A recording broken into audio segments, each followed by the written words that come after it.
Hi everyone and welcome for this new tutorial how to paint the Spartiates from Mythic Battle Panthéon. Bienvenue à tous pour cette vidéo sur comment peindre les Spartiates de Mythic Battle Panthéon. Pour cette vidéo, en fait, on va voir des méthodes vraiment très basiques, encore une fois, sur plutôt de l'ancrage, pour à la fin un peu upper le niveau sur quelque chose d'un peu plus détaillé et de fin. Et vous pourrez en fait vous arrêter au niveau que vous voulez, selon le niveau que vous voulez obtenir et le rendu que vous voulez obtenir au final. Beginning, I primed all in Barbarian Flesh. I put some flat earth brown, some red vermilion blood, and some gray from Games Workshop.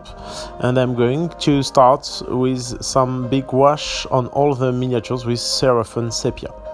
Donc j'ai commencé par sous-coucher toutes les figurines en Barbarian Flesh, à la suite de quoi j'ai basé en terre mat l'ensemble des parties en grise, en rouge vermillon le rouge, et en gris Mechanicus Standard Grey, tout ce qui était en non métallique métal. Je commence donc avec un bon gros jus de Seraphon Sepia sur l'ensemble de la figurine pour finalement marquer les creux assez simplement. L'idée sur le début, ça va être de beaucoup utiliser des encres, et sur la toute fin, un peu augmenter de niveau avec quelques rayons de couleur, voilà. So for this tutorial, I'm going to show you some basic tips, like you can see with some washes, and after at the end we are going to level up with some particular technical. So you can wait and stop at the moment you want. After the first wash, I wait that wash is going to be wet, and I start to make one other wash on all the miniatures. Always wait that the paint and the wash is wet before is dry before you make one other step. Donc je repasse encore une couche de Seraphon Sepia pour encore plus marquer les creux. Attendez bien que les couches soient sèches avant d'en passer une autre. Ça peut paraître logique, mais c'est toujours bien de le répéter. I come back with some wash, some Nuln oil, and I'm going to push my Nuln oil on the weapon and on some different parts, as you can see, on the shoes, on the all non-metallic metal parts, and some part of the clothes. I'm going to take care about don't touch the skin and just some few parts. Donc je vais vraiment passer du Nuln Oil à peu près partout, si ce n'est sur la peau, sur la cape et tout ça. Comme vous le voyez, la cape va avoir un autre traitement. Je viens donc faire un lavis de Carabrand Crimson de chez Games. So I come back with some Carabrand Crimson from Games Workshop. So this wash is going to reach all the red parts.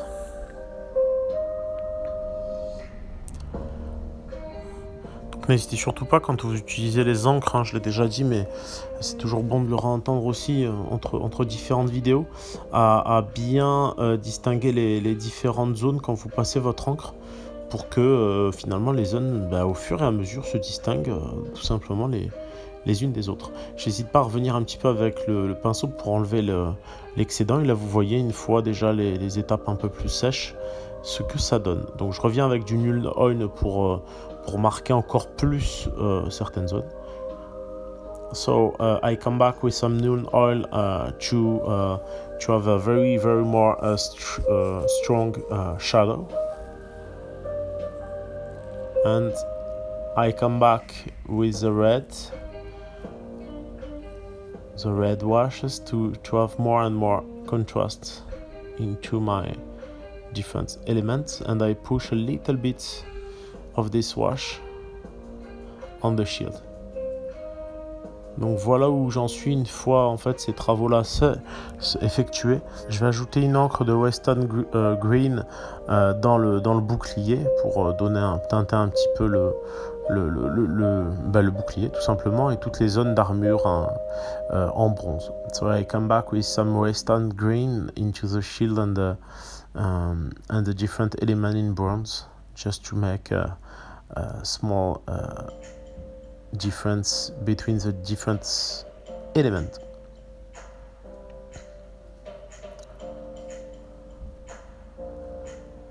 Don't hesitate to put this shade not only one time but 2 or 3 times if necessary, because this shade is really easy to use, but not very intense when you put them. So after, I am going to show you how to make your own washes with classical acrylic color, who are more strong but a little bit more complicated to use because it's going to be less clean. Donc je vais vous montrer ensuite. Donc là vous voyez le résultat en fait une fois ces étapes à l'encre préfabriquées, on va dire, de chez Games posées, et je vais vous montrer ensuite comment utiliser des encres faites maison, en fait juste en diluant de la peinture, sachant que ça complexifie un petit peu, c'est un peu moins facile à utiliser. Mais là déjà vous voyez le résultat que vous pouvez avoir juste avec quelques encres. So now I come back with some classical paints. In this case, this is some scaly green. I'm going to dilute them a lot and push into the different elements to create some kind of weathering. As you can see, it's you need to have a good dilution and control that. This is not directly ink already down, so you need to dilute the paint yourself. Comme vous le voyez, en fait, il faut le diluer vous-même, et c'est donc une encre, une peinture Scaly Green que je vais diluer et vraiment pousser dans les creux. Donc forcément, ce sera moins facile sur le principe, mais ça va vous permettre en fait d'apprendre à utiliser finalement de la couleur en encre. L'intérêt fondamental, c'est qu'en gros, on peut avoir quand même des effets beaucoup plus marqués qu'avec une encre, on va dire, un peu plus classique de chez Games, qui est déjà préparée, donc très pratique, mais moins marquante, mais plus clean. Donc tu vois, tous ces effets-là vont avoir un effet, toutes ces peintures vont avoir un effet différent. I'm going to use in the same kind of way some wash of dark sea blue.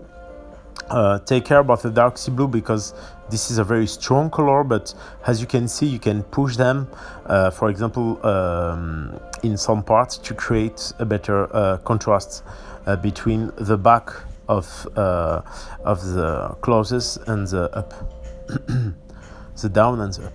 So, donc je vais revenir avec du bleu marine foncé, et cette fois en fait, vu que je le dilue, je vais pouvoir en fait le pousser sur les extrémités, mais aussi dans les creux de la cape pour créer en fait des ombres plus marquées et plus fortes. Encore une fois, il faut faire attention avec le bleu marine foncé parce que c'est une peinture qui marque énormément, et ce qui implique finalement de faire attention à sa dilution. Et voilà. Donc là, vous voyez déjà le résultat avec quelques encres bien faites maison et relativement bien dosées. Et je vais continuer comme ça, comme vous le voyez, directement avec du noir. Cette fois pour ombrer, je vais ombrer du coup l'arme par exemple, mais aussi les extrémités de la cape, et quelques zones qui vont permettre de bien démarquer les différentes zones les unes des autres.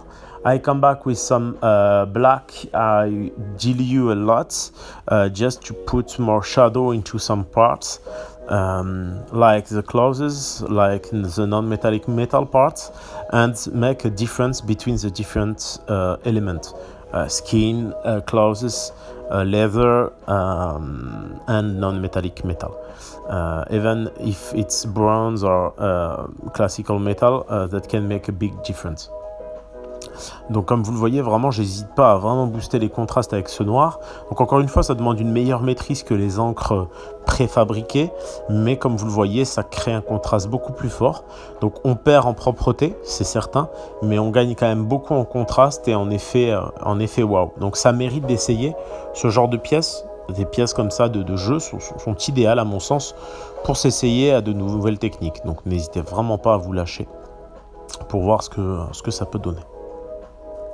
This kind of miniatures from a board game, so is very perfect to use and try some new technical. So don't hesitate to try. I come back with some ivory, just a lot diluted ivory, just to put my weathering in a biggest and better contrast. Donc comme vous le voyez, je reviens à l'ivoire très dilué comme d'habitude, mais vraiment que je tapote dans les creux et sur seulement certaines zones sur lesquelles je veux faire de l'usure sur les boucliers. Alors évidemment, l'usure sur du cuivre de façon classique ne rend pas du tout comme ça, de façon aussi marquée, mais là l'idée est bien de donner la sensation que, et on est là vraiment dans l'exagération. So you can see the results after this step. As you can see, for me it's a perfect way to put on the battlefield, but I'm going to show you how to increase this level one more time. Donc comme vous le voyez, en fait ça c'est le résultat après les encres sur le second niveau, à savoir les encres un peu faites maison. Je trouve ça intéressant parce que pour moi le résultat est déjà assez probant pour finir sur une table de jeu. Mais évidemment, nous allons voir ensemble comment encore plus augmenter ce niveau, cette fois en diluant sa peinture et en la poussant pour créer en fait des lumières un peu plus intenses. So I start with some elf flesh from Army Painter, and I'm going to put this color just some few parts of my flesh. Donc comme vous l'avez vu, donc j'ai poussé vraiment mes lumières sur les zones de peau, seulement sur les zones qui prennent bien la lumière. Et je reviens avec le gris de base que j'avais déjà posé pour poser mes premières éclaircies. I come back with Celestial Grey now, just to put a little bit more my highlights on every grey surfaces, to put my first lights on the non-metallic metal. Donc je vais venir vraiment avec ce Celestial Grey pour rehausser mes zones de métaux sur des petites pointes que je vais pousser. L'idée c'est pas de s'étendre sur une zone trop large, sans quoi on perd l'effet wow de la pose de lumière, mais plutôt au contraire de toucher on va dire les 30% de zones qu'on veut le plus clair, quoi.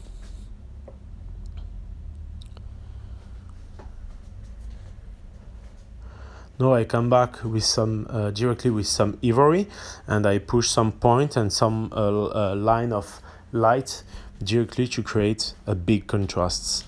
I can make the same on my skin. You can a little bit add some elf flesh just to manage this highlight. When I paint on different model, 2, 3, 4 model in the same time. But for this last step, a lot of time I just finish one by one every miniatures. Donc comme je le disais, la plupart du temps, j'enchaîne, on va dire 4-5 figurines en même temps. Maintenant, dans le cas où en fait je suis sur la fin, je n'hésite pas à les finir une à une. I come back with my first red I use to put my highlights on the closes, on the red parts, just to push more contrasts and to have a more beautiful red. Donc comme vous le voyez, je vais venir avec le flanc de mon pinceau pour vraiment pousser mon rouge. Le rouge est assez pratique à travailler parce que c'est pas une couleur nécessairement très couvrante. Et du coup, ça va me permettre d'avoir des contrastes quand même bien sentis qui fonctionnent correctement. Cette vidéo, du coup, va faire écho à un article de peinture rapide, donc avec les techniques de base dans l'art de la miniature, qui est en cours de finalisation et que vous pouvez accéder. Je mettrai le lien en fait en dessous de la vidéo en light pledge, que ce soit sur le site d'Eden ou sur Game on Tabletop si le light pledge est encore disponible, mais ce n'est pas sûr. This tutorial will be available in the Art of Miniatures. I'm going to launch a Kickstarter for this project probably in September or October. I don't really know right now the moment. but you can see the different step. This will be some basic tips, but you will see this different step in the book. I hope this tutorial, you enjoyed this tutorial. Don't hesitate to post the comments, give me your different idea for the next one. And enjoy your paint. Donc merci d'avoir suivi ce tuto, ça fait toujours plaisir. Mettez-moi un petit pouce bleu sur le cœur vous en dit, un petit commentaire parce que ça fait toujours plaisir en passant. Je vous remercie en tout cas d'être toujours plus nombreux à me suivre et je vous dis à bientôt pour la prochaine vidéo.